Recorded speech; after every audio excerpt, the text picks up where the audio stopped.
শিক্ষাৰ্থীসকল আজি মই তোমালোকক অনুশীলনী 12ৰ 1 নম্বৰৰ কেইটামান প্ৰশ্ন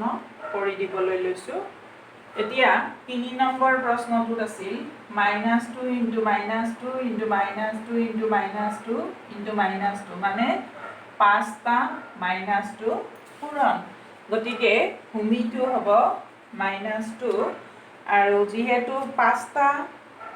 পূৰণ কৰিছোঁ -2 গতিকে সূচকটো হ'ব 5। 5টা পূৰণ কৰিছোঁ বাবে 5 আৰু -2 সংখ্যাটো পূৰণ কৰিছোঁ কাৰণে -2 to the power 5 আৰু ইয়াত b × b × b × b × b 6টা b আছে, 6টা b পূৰণ কৰিছোঁ কাৰণে b to the power 6। এতিয়া মই তোমালোকক এটা কথা ক'ব খুজিছোঁ যে কি হৈছে চোৱাচোন, এই অংকটোত মই এই বিটোত বন্ধনী দিয়া নাই, ইয়াত কিন্তু মই -2টোত বন্ধনী দিছোঁ। কিয় দিছোঁ সেই কথাটো মই তোমালোকক বুজাই দিছোঁ বাৰু। যে চোৱা, মই ধৰা -2 × -2 4টা পূৰণ কৰিলোঁ। ধৰি ল'লোঁ 4টা -2 পূৰণ কৰিছোঁ, কৰিলে -2 ভূমি হ'ব আৰু 4টা পূৰণ কৰিছোঁ এইটো 4 হ'ব।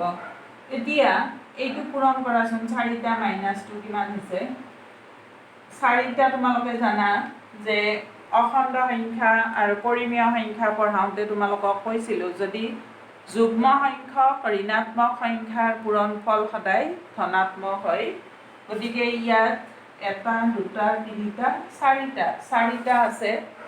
মাইনাছ চিন, গতিকে 4টো যুগ্ম সংখ্যা, গতিকে পূৰণফলটো ধনাত্মক হ'ব। গতিকে এই 4টা -2ৰ পূৰণফলটো হ'ব কিমান? 16 +16 হ'ব। আকৌ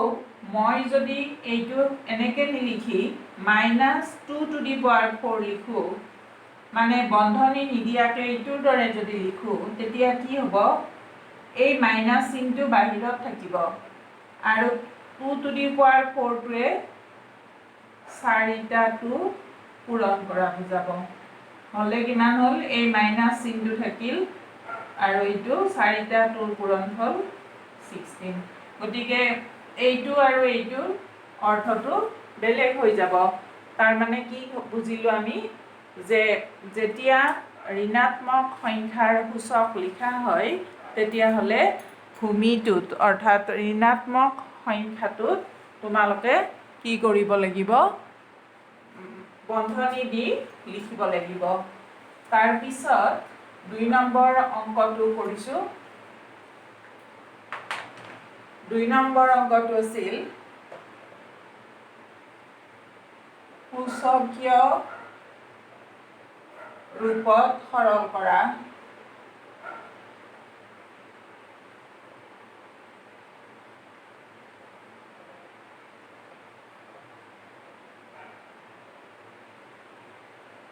সূচকীয় ৰূপত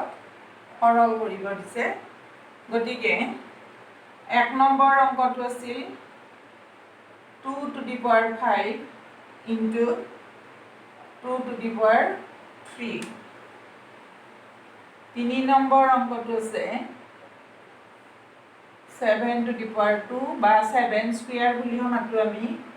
7 to the power 12 × 7 to the power 4। এতিয়া মই আগৰ ক্লাছত তোমালোকক কৈছিলোঁ যে a to the power n × a to the power n is equal to a to the power m plus n। তাৰমানে ভূমিটো ইয়াত a আছে, ইয়াতো a আছে। ভূমি দুটা যদি একে হয়, দুটাতকৈ অধিক সংখ্যা থাকিলেও কথাটো একেই হ'ব। ভূমি দুটা যদি একবাৰ 3টা 4টা যিমানটা সংখ্যা থাকে, সেই সংখ্যাকেইটাৰ ভূমিকেইটা যদি একে হয় তেতিয়া মাজত পূৰণ চিন থাকিলে কি হ'ব? সূচক দুটা যোগ কৰিব লাগে। গতিকে ইয়াত আমি দেখিছোঁ এইটোৰ ভূমিটো এইটোৰো ভূমিটো, ভূমি দুটা একে, মাজত পূৰণ চিন আছে। গতিকে আমি কি কৰিম? সূচক দুটা যোগ কৰিম ভূমিটো 2a হৈ থাকিব ইয়াত যেনেকৈ ভূমিটো a আছিল এইটোতো a হৈ আছে গতিকে 5 + 3 = 2 to the power 8 এই সূচকীয় ৰূপত ৰাখিব দিছে গতিকে আমি আৰু ক্যালকুলেশন কৰিব নালাগে ঠিক একেদৰে ইয়াত তিনটা সংখ্যা আছে মাজৰ চিনবোৰ পূৰণ চিন আছে আৰু ভূমি গোটেই কেইটাতে 7 7 আছে গতিকে ইয়াতো এই নিয়মটোৱে হ'ব যিমানটা সংখ্যা নাথাকিলেও যদি মাজৰ চিন কেইটা পূৰণ হয় আৰু ভূমি কেইটা একে হয় তেতিয়াহ'লে সূচক কেইটা যোগ হ'ব গতিকে 2 + 12 + 4 = 7 to the power কিমান হ'ব 18 এইটো হ'ব উত্তৰ তাৰ পিছত আমি আহিছো 4 নম্বৰ অংকটোলৈ 4 নম্বৰ অংকটোত আছে 2 to the power 15 divided by 2 to the power 13 এতিয়া মই তোমালোকক কৈছিলোৱে যে যদি ভূমি দুটা একে হয় আৰু সংখ্যা দুটাৰ মাজৰ চিনটো যদি হৰণ হয় তেতিয়াহ'লে কি হ'ব ভূমিটো একে থাকে আৰু সূচক দুটা বিয়োগ হয় গতিকে a to the power m - n সেইটোৰ দৰে চোৱা ইয়াতো কি হৈছে ভূমি দুটা 2 একে আছে মাজত হৰণ চিন আছে গতিকে সূচক দুটা মাইনাস হ'ব 15 - 13 2 স্কয়াৰ এইটো হ'ব উত্তৰ তাৰ পিছত তোমালোকক মই কৰি দিছো 5 নম্বৰ অংকটো 5 to the power 6 into 5 to the power 5 divided by 5 to the power 4 এতিয়া আমি সৰলৰ নিয়ম মতে প্ৰথমে বন্ধনীৰ কামখিনি কৰিব লাগিব আৰু আমি দেখিছো বন্ধনীৰ ভিতৰত ভূমি দুয়োটা সংখ্যাৰে একে 5 মাজৰ চিনটো পূৰণ গতিকে সূচক দুটা যোগ হ'ব 5 to the power 6 + 5 divided by 5 to the power 4 এতিয়া 5 to the power 11 divided by 5 to the power 4 এতিয়া তলৰ নিয়মটো মতে 2 নম্বৰ নিয়মটো মতে হ'ব ভূমি দুটা একে মাজৰ চিনটো হৰণ গতিকে সূচক দুটা বিয়োগ হ'ব গতিকে 5 to the power 7 হ'ব এনসাৰ একেদৰে তোমালোকক আৰু কেইটামান অংক মই কৰি দিছো বাৰু তাৰ পিছত 6 নম্বৰ অংকটো 2 স্কয়াৰ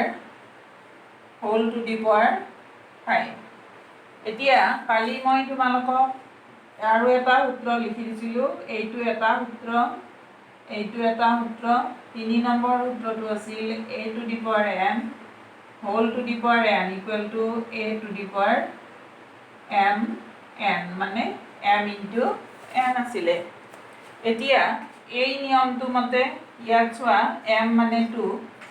n মানে 5 গতিকে কিমান হ'ব 2 to the power সূচক দুটা পূৰণ m into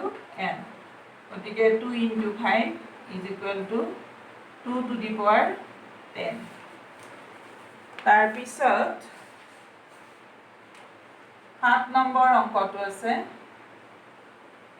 3 to the power 4 whole to the power 5 divided by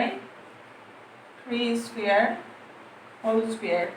এই 3 নম্বৰ নিয়মটো মতে আছে গতিকে 3 to the power 4 whole to the power 5 a to the power m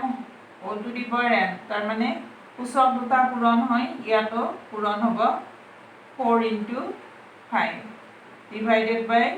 3 to the power 2 into 2 is equal to 3 to the power 20 divided by 3 to the power 4 তাৰ পিছত 2 number নিয়মটো মতে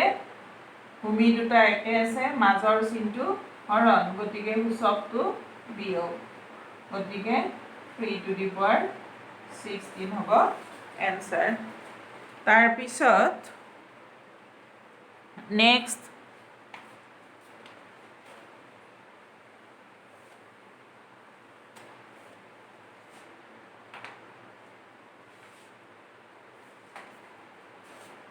নম্বৰটো কৰি দিছো মই 9 নম্বৰটো আছে 5 square whole cube whole to the power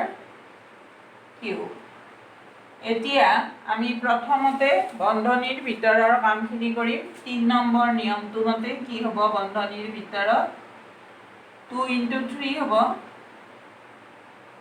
আৰু বাহিৰৰ 3 টো থাকি যাব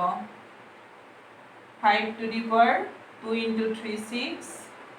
whole to the power 3 5 to the power 6 into 3 is equal to 5 to the power 18 তাৰপিছত 12 নম্বৰ অংকটো কৰিছো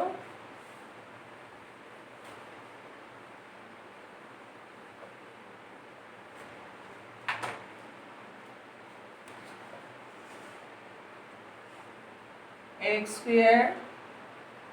y whole square whole to the power cube পূৰণ x cube y square whole to the power 5 এতিয়া ইয়াতে তোমালোকে চোৱা মই কালি এটা নিয়ম লিখি দিছিলো ab whole to the power n মানে a to the power n into b to the power n মানে ভিতৰত বন্ধনীৰ ভিতৰত থকা ৰাশি কেইটা যেতিয়া হোল টু দি পাৱাৰ এটা সূচক কিবা এটা সূচক থাকিব তেতিয়া বন্ধনীটো ভাঙি দিলে প্ৰত্যেকটো ৰাশিতে সেই সূচক কেইটা আহিব গতিকে ইয়াত বন্ধনীৰ ভিতৰৰ খিনি চোৱা x square y whole square এই ফৰ্মটোত আছে গতিকে কি হ'ব x স্কয়াৰ হোল স্কয়াৰ আৰু y স্কয়াৰ ইয়াত যেহেতু দুইটা চলক ৰাখি মাজত পূৰণ চিন নিদিলেও হ'ব এইটো মই আকৌ কৈছো ইয়াত a মানে x স্কয়াৰ b মানে y n মানে 2 এইটো হ'ল এতিয়া ওপৰৰটো থাকি গ'ল এইটো একেদৰে x cube whole to the power 5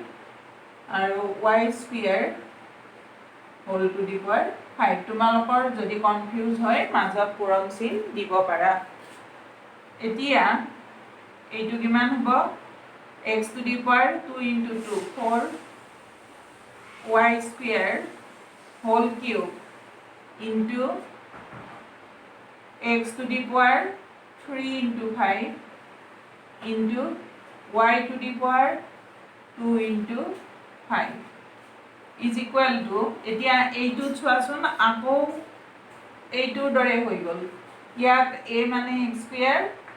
b মানে y স্কয়াৰ n মানে 3 গতিকে আকৌ ভাঙি লিখিব লাগিব x to the power 4 whole cube এই 3 টো আৰু y square whole cube into x to the power 3 into 5 15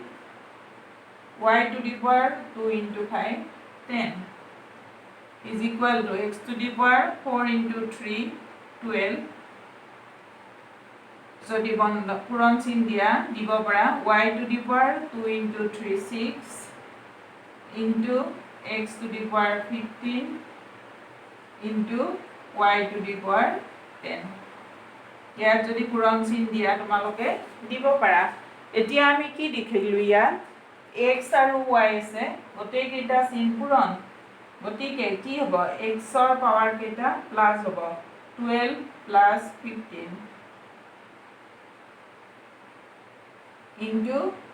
y to the power 6 plus 10 is equal to x to the power 27 into y to the power 16 মানে x to the power 27 y to the power 16 এইটো হ'ব উত্তৰ। গতিকে তোমালোকক আজি মই এইখিনি কৰি দিলোঁ। তোমালোকে আগতে নোটখিনি লিখি ল'বা, লিখি লৈ পেলাই অংককেইটা কৰি পেলাই বুজি ল'বা, আৰু কিবা অসুবিধা থাকিলে মোক সুধিবা। ধন্যবাদ।